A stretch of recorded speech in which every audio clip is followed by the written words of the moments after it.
How much can one player really impact an entire league?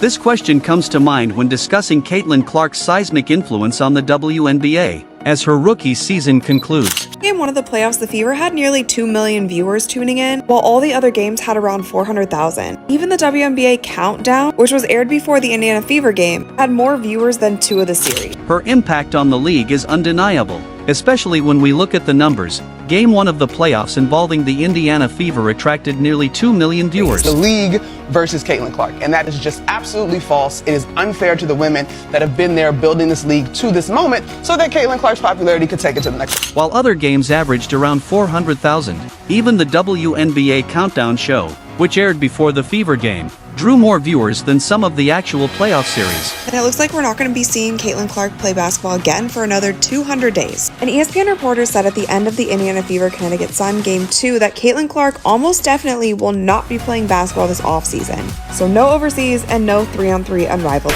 Many attribute this surge in viewership to one person, Caitlin Clark. But is the league's increasing popularity fair to credit solely to her? It is now because I may not talk about the WNBA again until April.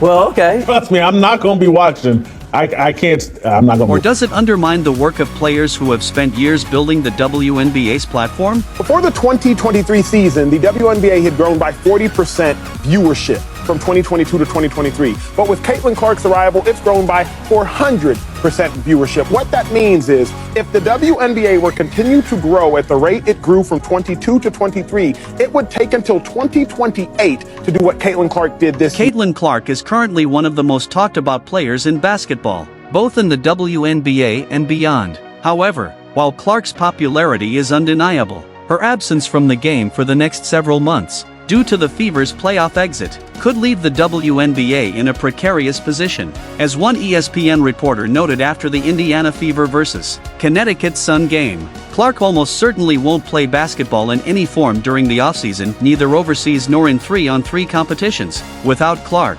viewership has already started to drop, leading some experts and fans alike to question whether the league can maintain its momentum without its newest star. But before we discuss Caitlin Clark's future, let's take a closer look at what she's done for the WNBA this season. It's easy to forget that before her arrival, the WNBA was already experiencing impressive growth. Between 2022 and 2023, viewership had increased by 40%. Yet, with Clark's debut, that growth shot up to an astonishing 400%. To put that into perspective, if the WNBA had continued its growth trajectory from 2022, it would have taken until 2028 to achieve the same levels of viewership that Clark brought in during her rookie season. Whether you love her or hate her, it's impossible to ignore the transformative effect she's had on the league. What's more, analysts like ESPN's Molly Karam and Monica McNutt are eager to see how the WNBA will evolve now that Clark's inaugural season has ended. The bigger question is, can the league maintain its newfound popularity without her? Attendance figures and viewership numbers suggest otherwise. Clark's presence in every game, whether on her home court or traveling with the Fever, was a major draw for fans. She elevated the Fever to become one of the most watched teams in the league. But with Clark out of the playoffs, fans are tuning out, and matchups that would usually draw big crowds are losing traction. Despite the impressive gains the WNBA has made, many fans have mixed feelings. Some feel disappointed by the fact that the league has become so reliant on a single player. They argue that this undermines the contributions of veteran players who have worked for years to build the WNBA into what it is today. Meanwhile, others point out that without Clark, the league's attendance numbers and TV ratings would have never seen such a dramatic spike. Clark's star power is undeniable, but it also highlights the challenges that women's basketball still faces when it comes to generating widespread attention and support. Caitlin Clark's rookie season, while remarkable, was not without its challenges. The Fever's playoff loss to the Connecticut Sun brought an early end to what many had hoped would be a deeper postseason run. Despite Clark's best efforts, scoring 25 points and dishing out 9 assists in that final game, the Fever couldn't overcome the Sun's relentless play. The loss was a tough pill to swallow, not just for Fever fans, but for the entire league, which had come to rely on Clark's electric performances to keep viewers engaged. With Clark now out of the playoffs, many fans have openly admitted that they won't be following the remainder of the WNBA postseason.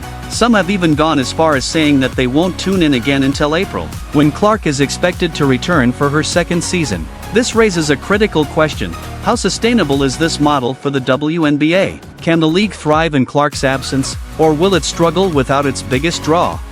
Beyond her on-court impact, Clark has faced a number of personal challenges during her rookie season.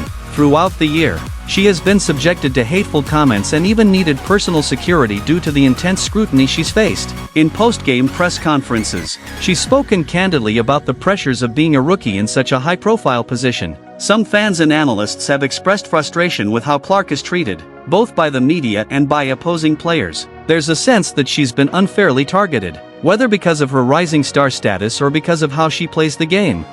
Regardless of these challenges, Clark has remained focused and driven. Her ability to perform under pressure and lead her team, even in difficult moments, has made her one of the most compelling figures in basketball today. Whether she's hitting deep three-pointers, dishing out assists, or showing off her basketball IQ, Clark has a way of drawing fans in and making every game feel important. Her presence has been a game-changer for the Fever and the league as a whole.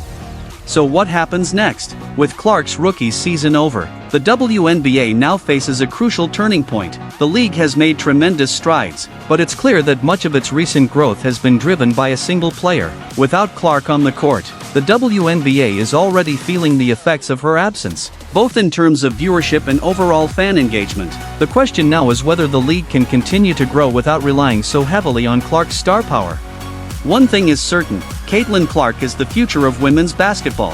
Her rookie season may have come to a premature end, but she has already proven that she has the ability to elevate the sport to new heights. As we look ahead to the 2024 season, all eyes will be on her. Fans are eagerly anticipating her return, knowing that with Clark back in the mix, the WNBA has the potential to reach even greater heights.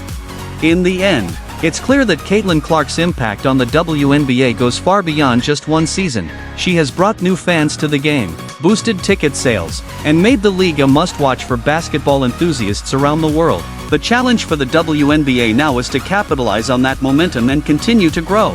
Even in Clark's absence, will the league rise to the occasion, or will it stumble without its brightest star? Only time will tell. But one thing is certain: Caitlin Clark's journey is just getting started. And the best is yet to come. This is Sport Pulse, where we bring you the latest on the athletes shaping the future of sports. Stay tuned for more updates on Caitlin Clark and the WNBA.